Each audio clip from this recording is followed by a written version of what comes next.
এই মুহূর্তে যে খবরের দিকে নজর রাখবো, পাহাড়ে একাই লড়বে বিজেপিএম, একাই লড়বে ভারতীয় গোর্খা প্রজাতান্ত্রিক মোর্চা। কেন এই সিদ্ধান্ত? ইতিমধ্যে কি প্রার্থী ঘোষণা করেছেন অনিত থাপা? জানবো। আমার সঙ্গে পার্থপ্রতিম রয়েছে। পার্থ, একেবারে দেখো 2021 নির্বাচনে এককভাবে কিন্তু লড়েছিল অনিত থাপার এই দল বিজেপিএম, এবং এবারও কিন্তু আজ ভোট ঘোষণার দিনক্ষণ ঘোষণা হতেই কিন্তু তার ঘন্টা কয়েকের মধ্যে, ঘন্টা দেড় দুয়েকের মধ্যে কিন্তু প্রার্থী তালিকা ঘোষণা করলো অনিত থাপা। এক্সপ্রেস বিবৃতিতে কিন্তু অনিত থাপা নতুন এই তিন পাহাড়ে দার্জিলিং, কার্শিয়াং, কালিম্পং তিন আসনে নিয়ে প্রার্থী ঘোষণা করেছেন। গতবার 2021 তিন আসনে লড়লেও সে কালিম্পং আসনটি জিতেছিল বিজেপিএম, বাকি দুটি আসনে কিন্তু বিজেপির কাছে হারতে হয়েছিল। এবারও কালিম্পং আসন থেকেই লড়বেন গতবার বিধায়ক বিবেন লেপচা। নতুন দার্জিলিং আসনে শিক্ষক এবং প্রার্থী করেছে অনিত থাপা, এবং কার্শিয়াং আসনে দলেরই সাধারণ সম্পাদক অমর লামা তাকে প্রার্থী করেছে অনিত থাপা, এবং দার্জিলিং বিজয় কুমার রায়। অর্থাৎ তিন আসনেই কিন্তু এই প্রথম কোন রাজনৈতিক দল বা আঞ্চলিক দল হিসেবে কিন্তু এই প্রথম এই ভোট ঘোষণা হতে প্রার্থী তালিকা ঘোষণা করা হলো। এবং অনিত থাপা, যেটা দলীয় সূত্রে জানা যাচ্ছে, তিন আসনে এবার বিষয় যথেষ্ট আশাবাদী অনিত থাপা।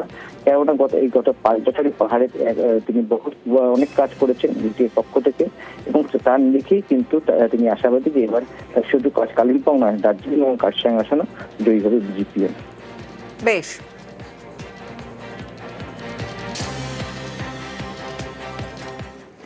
ভোট ঘোষণার আগেই বড় ঘোষণা রাজ্যের, বকেয়া ডিএ ঘোষণা রাজ্যের। বকেয়া ডিএ ঘোষণা করেছেন রাজ্য সরকার। 2026 সালের মার্চ মাস থেকেই বকেয়া মহার্ঘ ভাতা মিলবে। বকেয়া ডিএ দেওয়ার ঘোষণা করেছেন মুখ্যমন্ত্রী মমতা বন্দ্যোপাধ্যায়। 2009 সাল থেকে বকেয়া ডিএ দেবে রাজ্য সরকার। সব সরকারি কর্মচারী, পেনশনভোগীরা বকেয়া ডিএ পাবেন।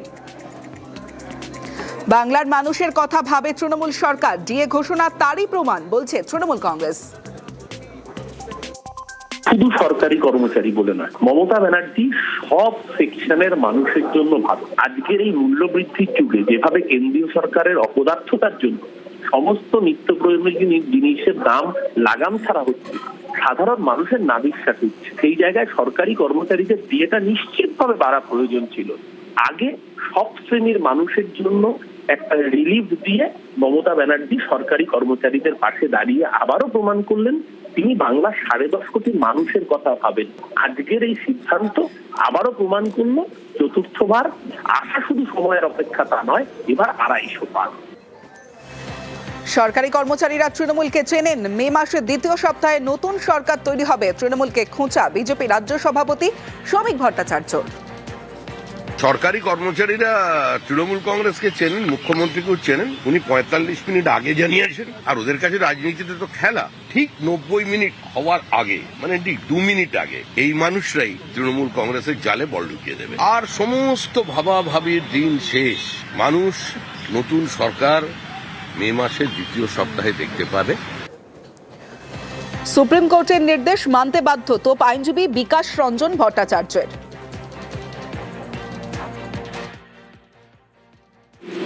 এটা ঘোষণা করলেন, কবে দেবেন? এতদিন তো বলছিলেন টাকা নেই। এটা হচ্ছে ভোটের আগে একটা ভোটা দিলেন, দেওয়া হবে, কবে দেওয়া হবে? তারপর নির্বাচন ঘোষণা হয়ে গেছে, এখন তো দিতে পারবো না, আমি তো ঘোষণা করে দিয়েছি। তারপর নির্বাচনে পরাজিত হবে, পালিয়ে যাবে, অন্য সরকারের ঘায়ে দায় পড়বে। এই ভাওতাবাজি চূড়ান্ত আর কি। তাহলে সুপ্রিম কোর্টের নির্দেশ তো মানতে বাধ্য, উপায় নেই। কিন্তু মার্চ মাস থেকে দিয়ে দেবেন, মার্চ মাস তো পার হয়ে গেল, টাকাটা ঢুকবে কবে থেকে? বকেয়া ডিএ ঘোষণা রাজ্য সরকারের ভোটের গিমিক বলে খোঁচা বিরোধী দলনেতার। ভোট ঘোষণার আগে মরিয়া চেষ্টা বলে কটাক্ষ শুভেন্দু অধিকারীর। ঘোষণা করলেও টাকা দেবে না বলে তোপ দেখেছেন শুভেন্দু।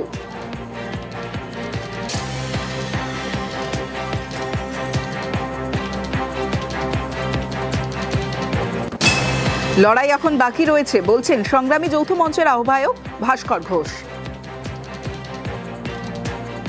সংগ্রামী যৌথ মঞ্চ বিগত 3 বছর ধরে লড়াই চালিয়ে গেছে।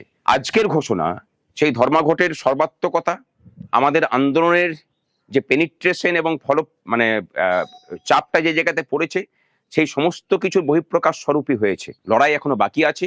2019 রুপার বকেয়া ডিএর পরিমাণ 40%। আমরা ভুলে যাচ্ছি না, আমরা উৎসবেও মেতে উঠছি না, কিন্তু আমরা এটুকু বুঝতে পেরেছি যে আমাদের লড়াই সঠিক ছিল, আমাদের লড়াই সঠিক আছে, ভবিষ্যতেও লড়াই সঠিক পথেই চলবে। ভোট ঘোষণার আগেই বড় ঘোষণা রাজ্যের। পুরোহিত মুয়াজ্জিনদের ভাতা বৃদ্ধি করা হলো। 2000 টাকা হলো পুরোহিত মুয়াজ্জিনদের ভাতা। 1500 টাকা থেকে 2000 টাকা করা হলো পুরোহিত মুয়াজ্জিনদের ভাতা।